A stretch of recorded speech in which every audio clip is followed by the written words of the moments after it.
What's going on? This is AJ with Fit Your Marketing, where we turn your ad dollars into customers and clients for your business. And I want to go over how to separate yourself from the competition in your advertising. Okay, so a couple things is everyone is selling the same thing, right? If you have a landscaping company, you're selling landscaping. If you have a eyelash company, you're selling eyelashes, right? So everyone's selling the same thing. How do you get people to actually want to do business with you versus every other option in the world, including doing nothing? And that's what I want to talk to you about in this video today.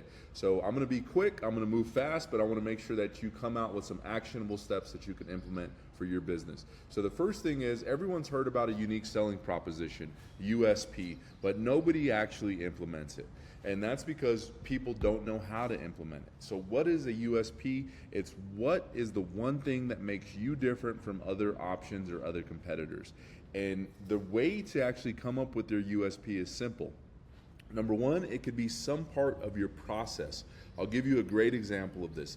P90X, the old fitness workout program, said everyone tells you to go out and do this training program, etc., but your body hits these points of stagnation and you're not able to progress anymore. And that's why we have muscle confusion, right? Muscle confusion was the one thing that they did different from everyone else, and that was a $1 billion idea, right? Muscle confusion. So it can be some part of your process that's different from everyone else. If you have a service-based business, maybe some part of the quote process is different. Maybe some part of the follow-up, like once the job is done, the support and the additional services is different. Maybe it's some part of the installation process that's different from what other people do. But if you can pull one thing out, that's one way to do it. The next one is with your actual product, right? So you can have a product or an offer or a service that's actually different from what other people are providing, which is fantastic. But then the third way is to take something that's common and make it proprietary. The best example of this ever was Domino's. Okay, back in I think it was the 90s, Domino's Pizza had, hey, deliver to your house in 30 minutes or less, or it's free. Every single pizza company was delivering in 30 minutes or less. So what Domino's was doing was not unique, but they were the company in the market that called it out and that made the audience, made the consumer aware of it, so they got the credit for being the proprietary pizza company delivered in 30 minutes or less. So you can take something that is normal and common that everyone does, but make it your own and make the consumer aware of it, because most consumers are not educated, and that can become your unique selling proposition. The next thing is call out the warnings. So what does that look like? Well, in every business, there are things that the consumer needs to look out for. In cars, in buying a home and selling a home, in janitorial services. In every business, there are things that the consumer has to look out for, but they don't know what they don't know. They are unconsciously incompetent, okay? And so what that means is that they don't know what they don't know. And so when they're shopping, when they're searching, when they're seeking, there's going to be things that they may fall victim to if they don't know about the warning signs or the pitfalls. So what you're able to do is go out and educate the market in your advertising. I'll give you an example of this. What we do is when we jump on a sales call, we say, hey, here's what happens with most agencies. When you first start out, everything's great, communication's great, you're starting to see some positive signs, but then 3 months later, it's hard to hear from anyone. It's impossible to get something back. The results fall off the map. They're not changing the ads. They're not doing anything different. And all of a sudden, what seemed like a great start, all of a sudden becomes a nightmare. And that's the story that we hear from so many clients who come over from other agencies, right? So what I just did is I just warned people of what to look out for, and I just positioned ourselves as the anti-version of that, all with just a simple warning. So what you can do is say, what are the things that people fall victim to or that they hate when it comes to your industry, And how can I go out and warn people of this? And how can I go out and be the person that gets the credit for educating them? Because if you're the person that told them how it was going to go and they start seeing the warning signs ahead of time, they're going to come back to you because you were the professional, you were the basically value giver of all the other options in the marketplace. So that's the next thing. The third thing is 5-star treatment. Now, everyone that I talk to, I do sales calls every week, 3 to 4 times a day, every week for the last 2 years. And here's what I hear everyone say when I ask what makes your business unique or different: our service. Okay, but is that actually true? I'll give you an example. Greg, who's the owner of Fit Your Marketing, he went to a restaurant in Las Vegas called Momofuku.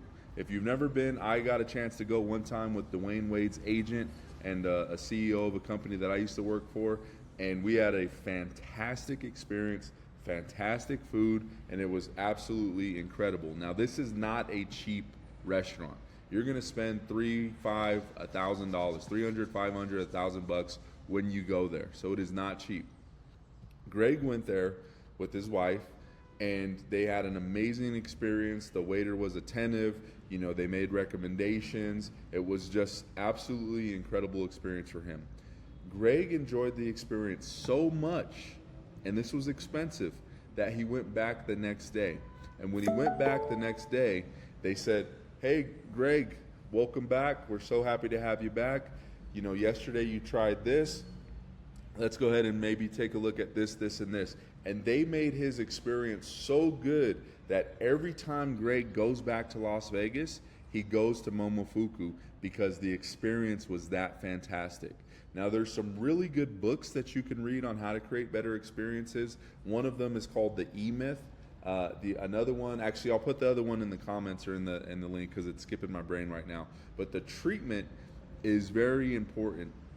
And if you can demonstrate that, for example, there are hair salons or barbershops out there where you go and not only do you get your hair cut, you get a drink, you get a facial, you get a nice little massage.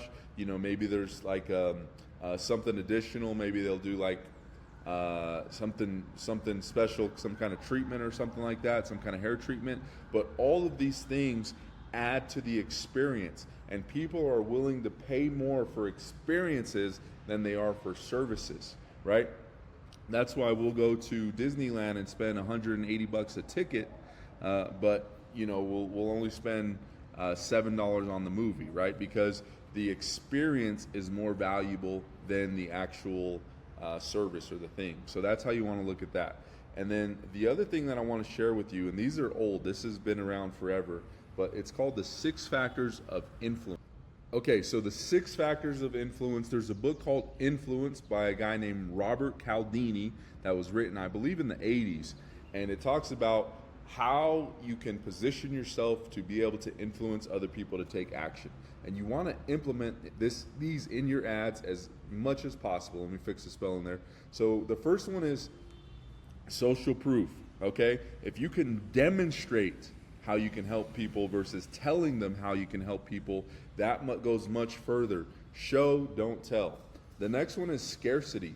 How can you present your service or offer in a way that makes people want to act now? The phrase human inertia is real. People will not take action without a big enough reason to do so. So they can want it. They can want what you have. They can need what you have. But until there is enough leverage to get them over the hump to take the action, they will wait. And so you want to have some type of scarcity, some type of reason to act now. That's why you see a lot of big retailers do promotions for every single holiday, because it gives people, consumers, a reason to go out and take an action. Next one is authority. If you can position yourself by, number 1, calling out the warning shots, number 2, having a unique selling proposition, and number 3, demonstrating your 5-star treatment, then you can position yourself as the authority. Then what happens is you're not just a company, you're now positioned as the company, right? That's why Apple dominates the market, okay? The next one is liking. People want to buy from people who are like them who are like how they want to be. So if your brand, your company, your representation shows people something that is likable to your ideal customer or ideal client, or something that is idealistic for how your ideal client wants to be or wants to be treated, that is a great way to improve your advertising. The next one is reciprocity. If I give you something, you are now a little bit indebted to do something back for me.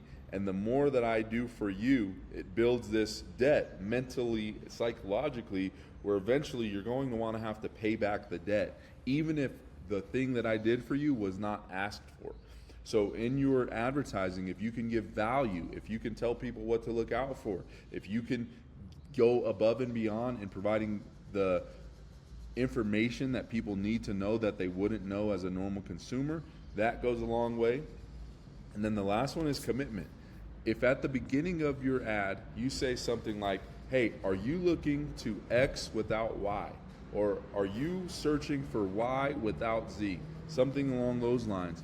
And they say yes inside of their mind, well then everything you say after that point, if you can demonstrate to them that you're going to be able to help them do X without Z, that is what's called commitment. That means that their brain, there's something called cognitive dissonance.